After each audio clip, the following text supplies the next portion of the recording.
everyone, it's Manda here on Yachting International Radio. You're listening to Inspirations with Manda J, and I'm super excited because today I've got one of my dear friends and all-time life heroes on the show, the amazing cowgirl Lizzie Graham. And Lizzie's a real-life cowgirl, and she's from the company Naturacavall. Lizzie, I'll let you introduce yourself. What are you doing in that cowgirl hat? Hey Amanda. Well, we're running our little business here on the island, Mallorca. So we're doing some pretty out there adventures on horseback for experienced riders or people who are super fit and want some crazy adrenaline and adventure out in the wild. So we're basically taking people out of their comfort zones and bringing them into nature and venture on horseback, sleeping out wild and discovering the island another way, kind of cowboy style. So yeah, that's what we're doing. So amazing. And yeah, I'm definitely a bit of a self-confessed adrenaline junkie. And as many of you know, I love trying ocean races and cliff jumping. Nothing's got my heart racing as much as being on one of Lizzie and the cowboys at Naturacavall's stallions, having the stallion between your legs, galloping through the mountains, galloping down the beach, surfing with horses. It is so exciting. So can you give us a little bit of a background about the company and where the horses have come from, and so everyone understands, you know, the ethos behind that too? Yeah, so Naturacavall is, well, in Mallorquín, it means natural horse.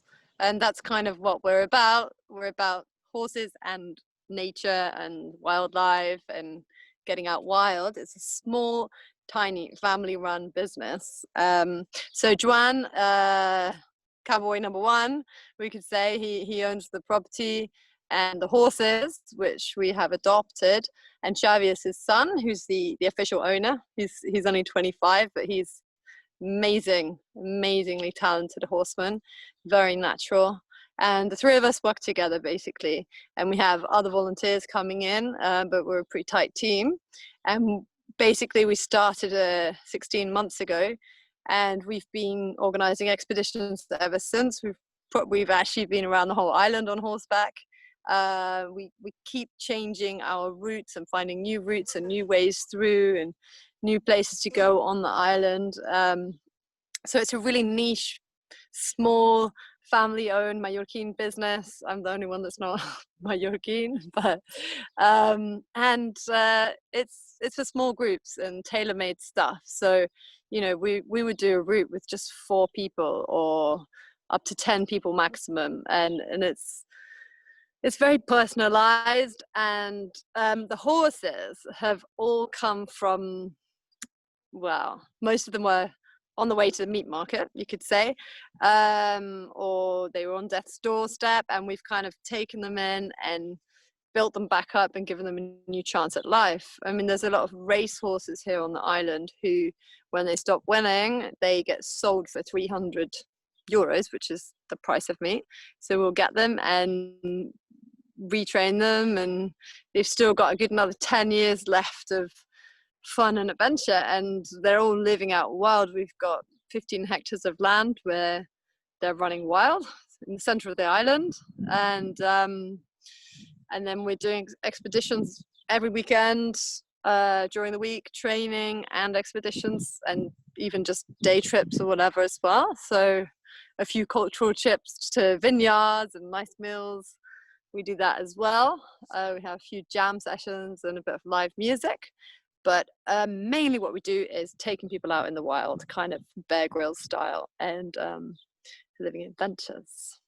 Yeah. Now that's what I want to focus on, the adrenaline, and I'm going to come back to that in a sec. But just before we go on, you do have older, slower horses as well, and you do lessons for people that want to get up to speed. I've witnessed people learning quicker than I've ever seen anyone learn how to ride a horse before. But if someone wants to do an expedition for you, you've trained many people up to be on the slower horses to be able to go on the big expeditions, haven't you? And that's something people can do. Yeah, our training is about getting people ready for the expeditions. I mean, it really helps if you do other sports and you do other adrenaline sports, even if it's like kite surfing or skiing, like balance is really important. And a lot of what we do is 90-minute intensive sessions where we work on balance, we work on a connection with the horse, we're showing people, we're giving people skills so that they can handle their horse. They know how to fall well off their horse.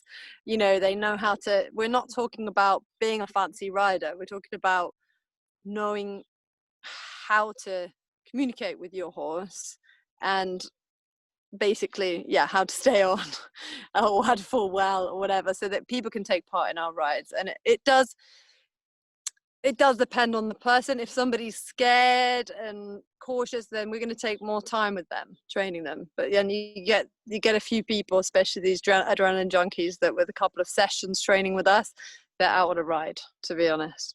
So it does depend on what type of person you are and what you're looking for. And if somebody's scared, that it's better just to like take a bit more time and do a bit more training. But I mean, with some of our horses, we even do equine therapy for kids with disabilities. So we do have all kinds of horses. It's not all just ex-race horses and wild Arabs. Which is amazing. And something I want to point out too is you are one of my true sheroes. This isn't your first rodeo, is that what people say? You've been doing expeditions since you were a kid, because didn't you do an expedition with Bear Grylls when you were a teenager? I did an expedition with Bear Grylls. It's funny. That's a long time ago. We were both teenagers, actually, and we did an overland trip to Romania. So we were driving these big trucks full of stuff to take to Romania, and first aid supplies and clothes to the orphanages. And we drove, and I sang most of the way, and he played the guitar. And he was good. He was a bit crazy at the time, but yeah, we were kids, and we drove through France and over to Hungary, Germany, and over to Romania, and we spent 3 weeks out there and drove back again. So it was quite an experience. How do you think Bear would go on 25 years? What's that? How do you think Bear would go riding a horse around Mallorca? I think he would love it. I did actually bump into him at a book show in Edinburgh a few years ago, and he gave me one of his books, and I think our kids are about the same age, so you never know, he might come out and do some wild adventure. He says he would, but it's actually very hard, and if you see him in person, it's very hard to actually contact him now because he's got so many like blocks on his messages. But maybe. Yeah.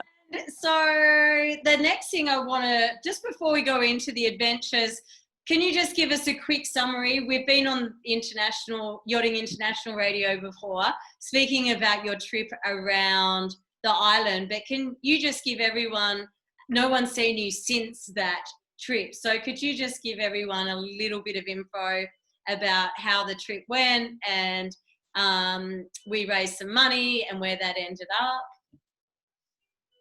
Oh, I have to say the trip around the island was the most amazing experience, I think, of my life. I mean, it was so, it was such an adventure, and we had to think on our feet all the time, and sometimes it was hard because there was 2 of us mainly for the whole trip, and we took 4 horses, and a lot of the time the people that were going to come didn't come, and we were riding around, and I have this image in my head.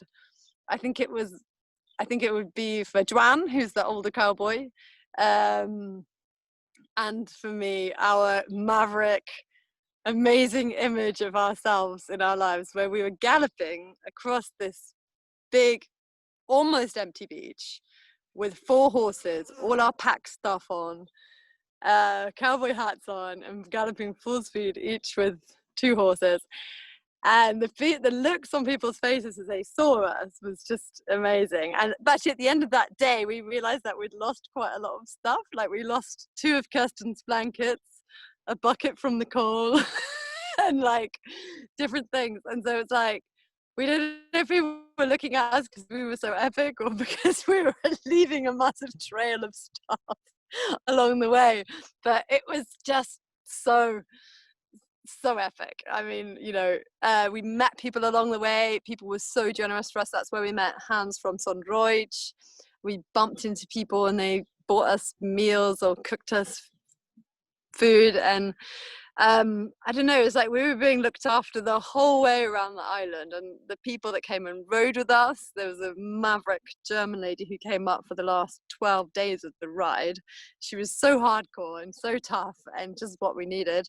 And she just kept the team really tight. And then we just had that extra horse, which sometimes someone was on and sometimes they weren't.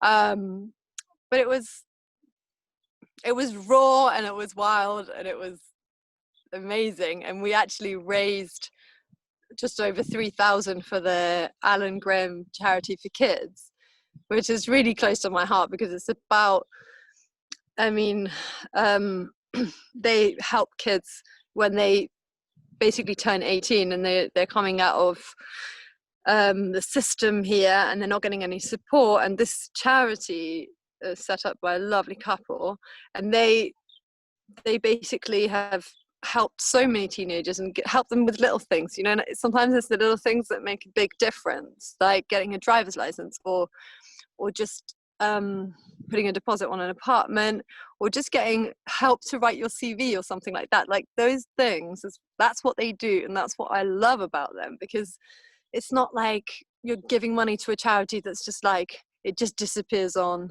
salaries or something. It's like we've been told what the money that we raise has been used for, and it's like for some kid to do his driver's license, you know, or this other kid to start doing a hairdressing course and things like that. And I think, wow, you know, my oldest son is 18, and if I wasn't there, what would he do, you know? And there are people out there who just give their whole lives, you know. It's Rosemary who's the one who does it now, right? And she's just amazing. So it was so worth it. It was so worth it, man. Yeah, couldn't have gone to a better place. Absolutely. Yeah. And yeah, highly recommend everyone gives a little bit, whatever they can, to Rosemary, because they're at Alan Graham. They are amazing. So the next thing I want to talk about, sorry. And the next thing I want to talk about is you've got some really new up and coming rides going on. You guys have been totally inspired by the trip around the island. You found places you thought you could never go before, and you found some really juicy stuff for the sort of intermediate, probably more advanced rider. Do you want to share some of the new routes that you're going to be introducing from now on? Yes, in fact, I've been working on it and I'm loving it so much. And actually, part of working on it is planning it, and part of it is actually going and trying it and going back to where we were and meeting some of the people that we met along the way. And because we went around the whole island, we had contact with the council and with local mayors and stuff like that, and they're really opening up ways for us where they haven't been opened before. So it's so exciting, and we're just getting so much support and like positive press. So, and that's because we did, you know, we really made sure that we were respectful, and if we went into a town, we picked up the poos and all of that kind of thing. So one of the places that we went to was, like I keep mentioning, was Sundroid, and that's Hans, and that's quite near Santa Maria. And he is this amazing, generous, wonderful guy, and he has a place just going up into the mountains. So it's sort of between Santa Maria, Alaro, Buñol, it's the Comuna de Buñola. So it's in a great strategic position for us. And actually, because it was funny on the ride, because it's very difficult to stop Dran the cowboy, as you know, and he just keeps on going. And all these people were like, oh, we want you to come and stay with us. And he was like, no, I can't go, of course. We have to stick to the track. So, but I really liked this guy. So I said to him, hey, I'm going to send you my live location. So just like rock up in your car and meet Dran, and once you've met him in person, he will connect with you, and then we can go to your place. And that's what happened. He just rocked up. We're in the middle of nowhere. He brought us some drinks, and he said, "Follow me to Sundroid," and we did. I had the one night in his bed the whole time I've been there, but he had all these tree tents, you know, and waterfall flowing through his house, and it's like there was like natural streams and pools, and they're just amazing people, you know. We on the ride found a baby goat that was a wild one that had just been born, and its mum had died, and it had still the umbilical cord attached, and it was just like, you know, in a really bad way. So I carried it down the mountain, and I phoned this guy Hans from Sundroid, and I said, "Listen, this is what's happened, and I don't know if you can help because I'm on the ride." As soon as I got into Poyensa, there he was with all the stuff ready for a baby goat. And he just took him off and looked after him and nursed him, you know. And that, who does that, you know? It's just incredible. It was like, that's the kind of people I'm talking about. And so we really want to be we're going to be working closely with them. And he knows amazing routes. You can get from his place to Soller, Orient, Alarón. So that's partly where we're going to be doing some of our routes. But also, we've always gone to the Castillo de Alarón and stayed there. They've always looked after us very well. And that's a beautiful place with amazing views. And they do, you know, they do your dinner and your breakfast, and they're just really kind. Tossals Verdes, that's another place. It's great to stay at. It's all sort of shared accommodation, but it's nice, and the horses have a paddock to stay in, you know, which is great, and then they can run free. Is that Cala Torta? That's Tossals Verdes, which is in the mountains. It's right in, you know, Orient. It's just this house in the mountains that's like a refugee. You know, it's amazing. Yeah. When I send you my all my PDF info, and I can send it out to anybody, I'm putting live links on there so you can actually check these places out, because they're really hidden on the island, but they are amazing. Yeah, and they're so accommodating to us, always with the horses. And also obviously Uke Monastery, those people are great. And we have a place up in Gorge Blau as well that we can use in the mountains. So we're also hoping to investigate the area of Galilea and Puigpunyent, which is your area, Manda. So we've got that planned up ahead. So we're going to be finding good places there to stay and making good, because it's all about, with us, it's often about the connections we have with the people and the places, and it all kind of comes together like that, because it's all kind of tailor-made and small scale. We're always between 4 to 10 people riding. It's never like a big commercial group. We always ride with the people always come back, and we always end up making great friends because you're living together, you're eating, sleeping, you know, going through experiences together, you know, and you know that because you ride with us. So yeah, from, you know, my perspective, this is how, you know, coming from the yachting community, and spending a lot of time at sea, at regattas, in crew houses, in bars down near the water, these guys have really helped me explore the island, find a family, and make my new best friends, you know. So once you're part of, be careful, it is like the Hotel California. Once you're part of Naturacavall, you will never leave.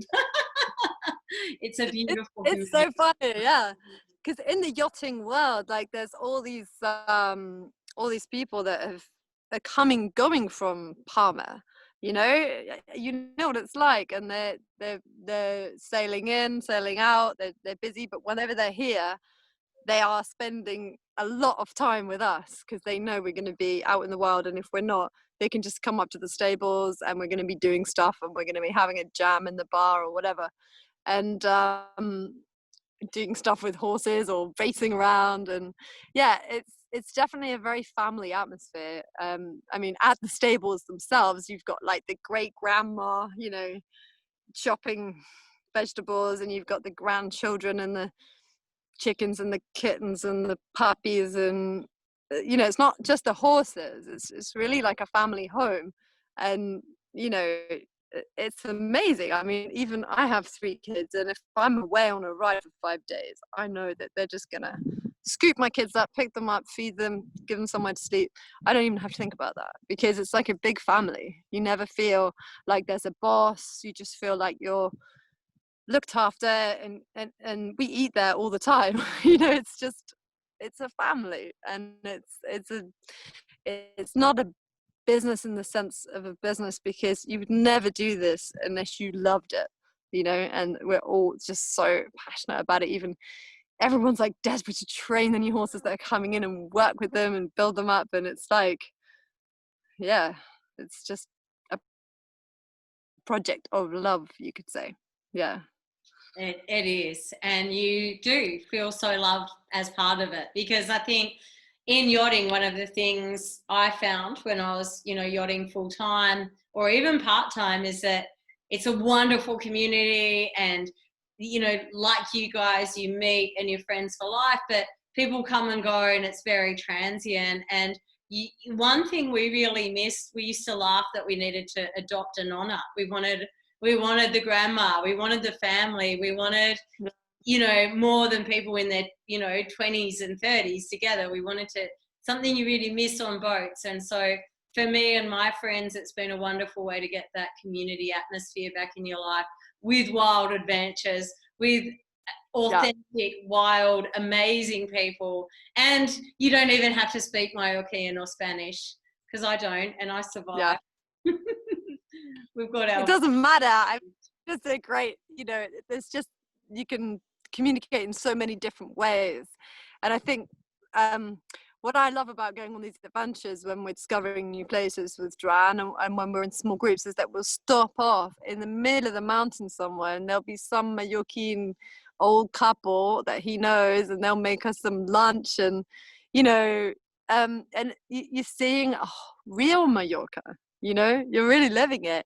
Even in the little bars that we stop off at, you know, they remember us every single time, and there's always that feeling like, oh, look, it's people from Naturacavall, and it's Joan and Lizzie and Xavi, and they're here, and you know, and they're giving us free drinks, and everyone's just like, wow, you know, this is so nice. And it's such a nice feeling, you know, going back to the same places and seeing those people, and just feeling like really loved and really accepted. And for me, it's like a dream, you know, the way it feels, and just connecting with all these people across the island, and just feeling their happiness when you arrive, you know, and the kids are so excited because you got the horses are coming, and yeah, it's nice. We always have like kids sitting up on the horses. On that note too, something that we should point out is that there's plenty of people watching with young kids too. And what I love about you guys is we did this adventure the other day, and we took one of my best friends who's 7 years old, and she rode the horses, but they had, there were some other families with us, and the younger children went on a horse and cart. So all the adults and the older kids, we rode the horses to a teepee where we stayed the night. And then Joan, Cowboy One, took the younger kids and even people that didn't want to ride on the horse and cart, which looks like a really fun experience too. So there is always that option if you're, you know, you've got half the people that can ride and half that can't, but you all want to end up at the same destination. Yeah. And you know what we've also invested in, which is quite fun? It's like an extra that goes on the saddle for like mums or dads or whatever to take the little ones on the back. So it's kind of like a child seat in a way, and you can actually strap your kid on the back and you're riding there. There's also another quite cool option. The kid has to be under 30 kilos, I think, but yeah, that's the new thing that we've just sort of invested in and we're trying out at the moment as well. Yeah, so you don't have to leave Bambini behind. Yay. Oh, so many people are going to love that. Well, thanks, Lizzie, so much. Thanks for coming on and sharing about your trip around the island, sharing about these really exciting new rides. And we're going to put all the links below so you can find Lizzie and their adventures, and find her easy to find on Facebook, on Instagram, and by email as well, and through their website. All the details will be below. Thank you. You're such a cowgirl, and I just think you're amazing. You guys have been the best. You know, I love Mallorca. I love being in yachting, but what you've given me, and so many of my friends, as an experience, and to feel part of something, and to really feel part of the community, and the way you guys live has made such a difference to my life. And I really encourage everyone that's watching to go and check them out. And, you know, I've been there when people are flowing in from other countries too. So if you're not in Mallorca and you want to come for an adventure, depending on travel restrictions, of course, you can get in touch with Lizzie and she'll help you organise your whole holiday. Like, she'll help you know where to stay, in my old recommend places, all of that, and other adventures too. Lizzie's like, yeah, the wild woman. She's got all the local connections for all the fun stuff to do. Beautiful. Thank you, Manda. No worries. Thanks, everyone. You've been watching Inspirations with Manda J on Yachting International Radio. This is Lizzie Graham from Naturacavall. All the details will be below, and I look forward to seeing you next time. Thanks, Lizzie, and I can't wait to ride with you this weekend. Bye. Can't wait. Bye.